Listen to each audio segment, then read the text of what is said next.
Na wivu wako baki nao huko huko. Amependeza hajapendeza? Kama amependeza piga makofi mengi na vigelegele kwa ajili yake tafadhali. Hakika hapa tuna waziri wa mambo ndani ajaye ambaye yuko makini sana. Na nikisema hivi utanielewa hapo baadaye, sio sasa hivi.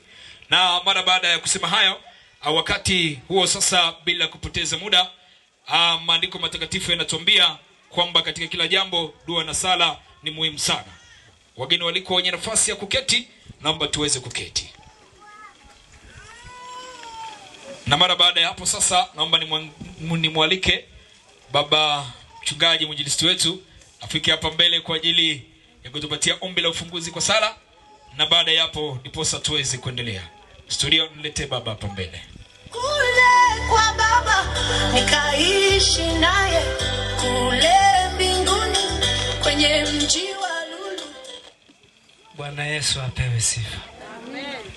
Mungu khirfuti. Amen. Praise the Lord. Amen.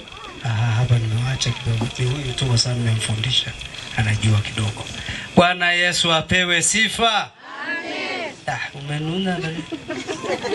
Amen. Kwa hiyo ndio.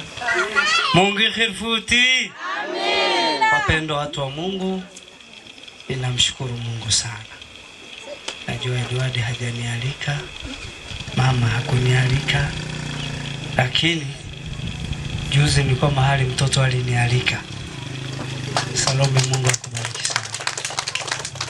Mimi ni washukuru tumeonana hivi tena leo, ni kwa neema ya Mungu, sikutegemea. Na pale Lambo wananisubiri. Nilipofika saa 7 niliwaambia saa 7. Hawajajitokeza. Akasema naenda njia panda. Na sasa tuko hapa wananisumbua. Mwinjilisti, mbona hatukuoni tena? Sasa ukiona naondoka usiona maswali. Amina watu wa Mungu. Kwa sababu tuna huduma nyingi. Lakini mimi niwashukuru sana wazazi wa Salome. Mimi nafikiri hata na huyu nimemfundisha au?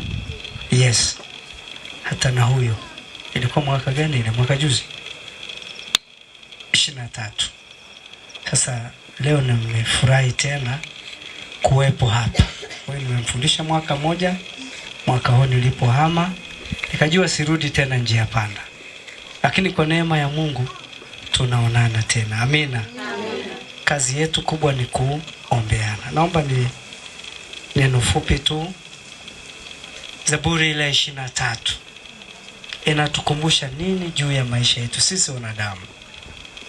Bwana ni mchungaji wangu, sitapungukiwa na kitu. Katika malisho ya majani mabichi hunilaza, kando ya maji ya utulivu hunifanyaje? Huniongoza. Sasa tuamini kwamba jambo hili la Salome limetukusanya. Ni furaha kwa wazazi. Niko naangalia wazazi. Unajua kutoka out naye si ngumu tu jamani. Na unajua Salome leo ametutoa out. Hata kama